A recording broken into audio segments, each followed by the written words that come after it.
Hi, இன்றைக்கி நான் கத்திரிக்காய் வெண்டைக்காய் சாம்பார் பண்ண போகிறேன். இதுக்கு தேவையான பொருட்கள் ஒரு 5-6 வெண்டைக்காய் கட் பண்ணி வச்சுருக்கேன்.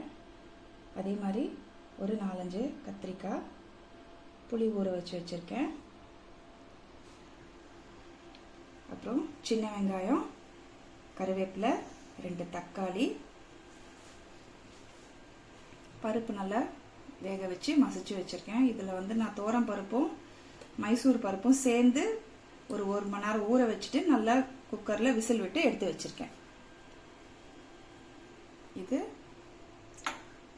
தாளிக்க கடுகு, சீரகம், இது வெந்தயம், பெருங்காயத்தூள், அதுக்கப்புறம் பொடியெல்லாம் குழம்பு பொடி, பிளெயின் சில்லி பவுடர், தனியாவும் வெந்தயமும் சேர்த்து அரைச்சி வச்ச பொடி, கொஞ்சம் மஞ்சள் பொடி.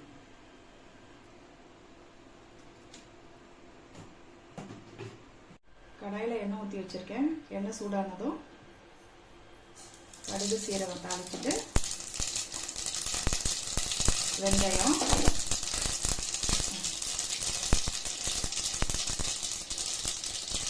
பெருங்காயத்தூள்,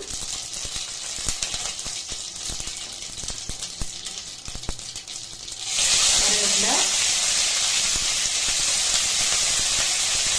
சின்ன வெங்காயம் ஒன்றா போட்டு வெங்காயத்தை போட்டு வதக்கிடுவோம். வெங்காயம் நல்லா வதங்கிடுச்சு, கண்ணாடி மாதிரி ஆயிடுச்சு வெங்காயம். இப்போ கட் பண்ணி வச்சிருக்கிற 2 தக்காளி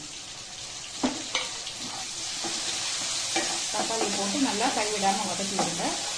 தக்காளியும் மசிஞ்சதும் கட் பண்ணி வச்சிருக்கிற வெண்டைக்காவும் கத்திரிக்காவும் போட்டு வதக்கணும்.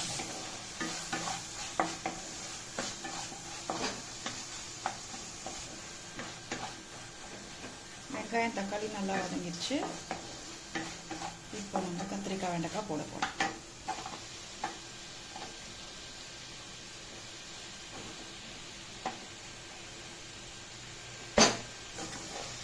இதையும் போட்டு நல்லா வதக்கி விடுங்க.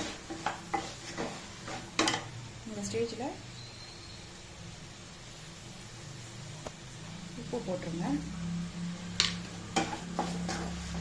கொஞ்சம் குறைச்சலாகவே போட்டுக்கோங்க. லாஸ்ட்டில் புளியெல்லாம் ஊற்றி கொதிக்கும் போது இன்னும் கொஞ்சம் உப்பு தேவையானதாக சேர்த்துக்கலாம்.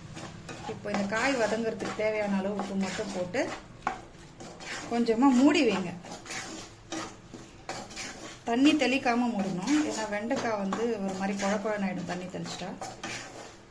இதில் மூடி போட்டு ஒரு 5-10 நிமிஷம் அப்படியே சிம்மில் வச்சு வேக விடுங்க. அதில் அப்படியே தான் மூடி வைக்கணும். சிம்மில் வச்சா ஒன்றும் பிரச்சனை இல்லை, அதுலேயே தண்ணி விட்டு வெந்துடும். இப்போ ஒரு 7 to 10 minutes கிட்ட ஆயிடுச்சு. நான் மூடியை ஓப்பன் பண்ணுறேன். தண்ணி எதுவும் ஊற்றாமலே பாருங்கள், காய் நல்லா வெந்து போச்சு. இந்த ஸ்டேஜில் நம்ம ட்ரை பவுடர்ஸ் எல்லாம் போடணும். தனியா பொடி, மிளகா பொடி, குழம்பு பொடி எல்லாத்தையும் போட்டுட்டு அதுக்கப்புறம் பருப்பு, புளி போடணும்.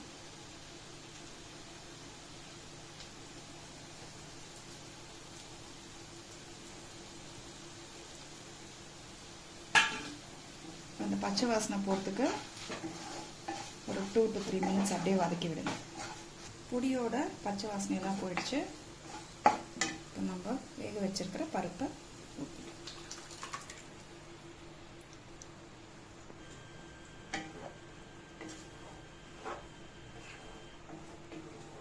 பருப்பு கொஞ்சம் கெட்டியாக இருக்கும். கொஞ்சமாக அந்த பாத்திரத்தில் தண்ணி ஊற்றி போட்டுக்கோங்க, இல்லாட்டி உடனே அடி பிடிக்கும்.